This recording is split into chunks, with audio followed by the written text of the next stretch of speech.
నుంచి మనం ప్లాస్టిక్ వాడాలని చెప్పేసి తీసుకొని ప్లేస్ చేస్తే ఇప్పుడు గోదావరి మొత్తం పొల్యూట్ అయిపోతుంది. ప్లాస్టిక్ ఈ కాన్సెప్ట్ తీసుకుంటే ఊరిని మొత్తం చేసుకుంటూ వస్తున్నాం.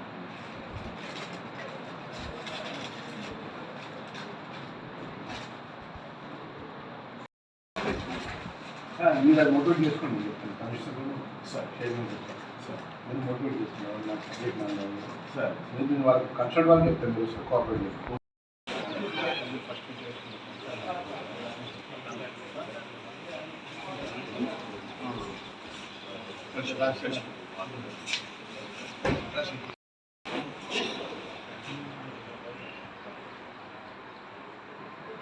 ఈరోజు గోదావరి తీరంలో రాష్ట్రంగా ప్లాస్టిక్ రహిత పట్టణంగా ప్లాస్టిక్ రహిత గ్రామంగా తీర్చిదిద్దాలని కార్యక్రమం భాగంగా ఈరోజు ధర్మపురి పుణ్యక్షేత్రానికి రావడం జరిగింది. ఈరోజు మంత్రివర్యులు అడ్డు లక్ష్మణ వారి కలవడం జరిగింది. అదేవిధంగా లైబ్రరీ చైర్మన్ దినేష్ గారు కలవడం జరిగింది. వారి సహకారంతో ధర్మపురి పట్టణంలో కూడా పట్టణాన్ని ప్లాస్టిక్ రహిత పట్టణ తీర్చిదిద్దాలని కోరికతోటి మంత్రి వారికి ఇవ్వడం జరిగింది. అదేవిధంగా పట్టణం దేవస్థానంలో 20% ప్లాస్టిక్ వాడే కాన్సెప్ట్ తోటి ఇక్కడ రావడం జరిగింది. దీనికి పేమెంట్ ఇచ్చిన తర్వాత మంచిగా చాలా హ్యాపీ ఫీల్ అయింది. సపోర్ట్ నిలబడతామని చెప్పిండు చైర్మన్ గారు, మంత్రివర్యులు సపోర్ట్ చేసేసి ధర్మపురి పట్టణాన్ని ప్లాస్టిక్ పట్టణంగా చేసేసి తెలంగాణ జిల్లాలో పట్టే మొదటి దేవస్థానంగా తీర్చిదిద్దారనేది ఆశిస్తూ నేను కృషిలో తీసుకుంటాను. ధన్యవాదాలు. నమస్తే. క్షేత్రం గౌరవ మంత్రి గారి దగ్గరికి ఒక మంచి ఆలోచనతో, ఒక అద్భుతమైన ఆలోచనతో గౌరవనీయులు పెద్దలు లక్ష్మణ్ కుమార్ గారి ద్వారా ఏదైతే రాబోయే పుష్కరాలలో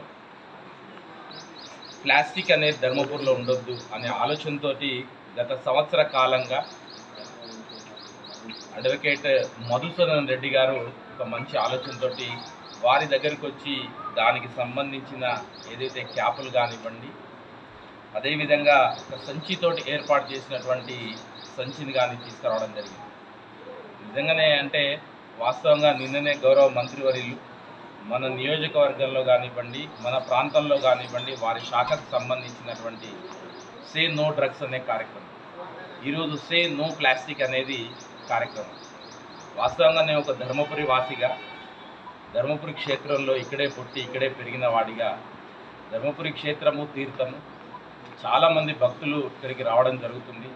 దానిలో భాగంగానే దాదాపు ధర్మపురిలో 300 నుంచి ఒక 500 కొబ్బరికాయల దుకాణం ఉండడం జరుగుతుంది. ఆ 300 నుంచి 500 మంది కొబ్బరికాయలు, ఒక కొబ్బరికాయ కొన్న ప్రతి భక్తుడు కూడా వారికి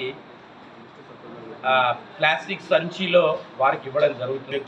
వ్యక్తులు ఉంటారు, వాళ్ళకి మా ప్రభుత్వం పక్షాన కానీ నా పక్షాన కానీ తప్పకుండా మా సహాయ సహకారాలు ఉంటాయని వారు చెప్పడం జరిగింది. రేపు రాబోయే రోజులలో గౌరవ మంత్రి గారి సహకారంతో, ధర్మపురి పౌరుడిగా ధర్మపురిలో అందరి సహకారంతో అయితే మీరు ఏదైతే అనుకుంటున్నారో రాబోయే పుష్కరాలలో సే నో ప్లాస్టిక్ మొట్టమొదటిగా అవేర్నెస్ క్యాంపు నిర్వహించడం, అది కాకుండా హోర్డింగ్స్ లాంటివి, అది కాకుండా ప్లకార్డ్స్ కానివ్వండి, తప్పకుండా ధర్మపురిలో దేవాలయం కానీ మున్సిపల్ వాళ్ళతో మాట్లాడి తప్పకుండా మీ ఏదైతే కాన్సెప్ట్ ఉంటుందో ఆ కాన్సెప్ట్కి మా సంపూర్ణ సహకారం గౌరవ మంత్రి గారి నేతృత్వంలో ఉంటుందని తెలియజేస్తూ ముగిస్తున్నాను. Thank you. రెడ్డి అడ్వకేట్ గారు ధర్మపురి దైవ క్షేత్రాన్ని ప్లాస్టిక్ రహిత క్షేత్రంగా, ప్లాస్టిక్ అంతా కూడా నిషేధించే విధంగా ఒక మంచి ఆలోచనతో ముందుకు వచ్చిన ముఖ్యమంత్రి గారికి మన రాష్ట్ర ప్రభుత్వం తరఫున మంత్రిగా మా పూర్తి సహకారాన్ని అందిస్తూ ఈ ధర్మపురి మున్సిపల్ ప్రాంతంలో మున్సిపల్ కమిషనర్ గారు కానీ, ఎంఆర్ఓ గారు కానీ, మొత్తం అధికారులందరూ కూడా ఈ దైవక్షేత్రం అంతా కూడా ప్లాస్టిక్ రహిత క్షేత్రంగా ఉండాలి. ప్లాస్టిక్ ఎవరు కూడా వాడద్దు. దానివల్ల పర్యావరణం చాలా పెను ప్రమాదం ఉంది. ఈ వాతావరణం ఏదైతే మన ప్లాస్టిక్ వల్ల ఎక్కడ పడితే అక్కడ ప్లాస్టిక్ పడేయడం వల్ల అది భూమిలోకి వెళ్ళి తిరిగి మనకు అన్ని విధాల నష్టం చేసేటువంటి దాని ప్రమాదం ఉందని ఒక మంచి ఆలోచనతో మన సొంత ఖర్చులతో మనసు ప్లాస్టిక్ రహిత పరంగా ఒక చిన్న బ్యాగ్ మా లైబ్రరీ చైర్మన్ గారు చెప్పినట్టు ఒక క్లాత్ ద్వారా ఒక బ్యాగ్ తయారు చేసి ఈ విధంగా అన్ని షాప్స్లలో కానీ ఏదైతే వ్యాపారస్తులందరూ కూడా ఈ క్లాత్ బ్యాగ్స్ వాడాలని చెప్పేసి పిలుపునివ్వడం జరుగుతుంది. ఎవరైతే ప్లాస్టిక్ వాడతామంటే వారికి తప్పకుండా మున్సిపల్ పరంగా వారి మీద ఒక ప్రత్యేకమైనటువంటి చర్య తీసుకునే విధంగా కమిషనర్ గారికి ఆదేశాలు ఇస్తామనే విషయాన్ని తెలియజేస్తూ జిల్లా కలెక్టర్ గారికి కూడా ఈ విషయాన్ని వారి దృష్టికి తీసుకెళ్ళి మరి వారి ద్వారా కూడా మొదలు జగిత్యాల జిల్లాలో ధర్మపురి దైవక్షేత్రం నుంచి మొదలుపెట్టడం జరిగింది. గోదావరి తీరాల్లో ఉన్నటువంటి పవిత్రమైన గోదావరి తీరాన్ని ప్లాస్టిక్ రహితం ఉండే విధంగా దైవక్షేత్రంలోని ధర్మపురి మున్సిపల్ ప్రాంతం కానీ ధర్మపురి ప్రాంతంలో ఉన్నటువంటి ఇక్కడ కూడా ప్లాస్టిక్ వాడకుండా ప్రత్యేకంగా చొరవ తీసుకునే విధంగా కలెక్టర్ గారికి కూడా ఈ యొక్క అభిప్రాయం చెప్తున్న విషయాన్ని మనం చేసుకుంటూ మరొకసారి మున్సిపల్ కమిషనర్ గారికి అదేవిధంగా మున్సిపల్ చైర్మన్ గారికి ఇక్కడ దేవాలయానికి సంబంధించిన ఈవో గారికి మరి వారు దేవుడు ప్రసాదం ఇవ్వకుండా ప్లాస్టిక్ కవర్ ఇస్తారు. ఆ ప్లాస్టిక్ కవర్ ఇవ్వకుండా ఆ ధర్మపురి లక్ష్మీ దైవక్షేత్రం ఫోటోతో అనుకోవాలనుకుంటే ఆ లోగో ఎంత అయితే అదే మేమే పరిశీలిస్తాం. దానికి మా దినేష్ గారు దాని బాధ్యత తీసుకోవాలి.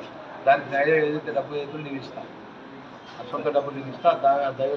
ధర్మపురి లక్ష్మీ దైవక్షేత్ర ఫోటో స్వామివారి ధర్మపురి దైవక్షేత్రం బ్యాగ్ ఎవరు వచ్చినా కూడా ఆ బ్యాగును రిజనబుల్ రేట్లో వచ్చే విధంగా దాన్ని ప్రత్యేకంగా దానికి తయారీకి ఆదేశాలు ఇచ్చి అది ఇక్కడ పంపిణీ చేయాలని చెప్పేసి మా జగన్మట్టి దినేష్ మా లైబ్రరీ చైర్మన్ గారికి రిక్వెస్ట్ చేస్తూ అది మున్సిపల్ చైర్మన్ గారికి మా మున్సిపల్ కౌన్సిలర్లకు మా ప్రజాప్రతినిధులందరూ మా రాజేంద్ర ఉన్నారు, ఇక్కడ మా ఓఎస్ గారు ఉన్నారు, మా రాములు ఉన్నారు, మా వాళ్ళందరూ మా ధర్మపురి గారికి మొత్తం మంది ఉన్నారు.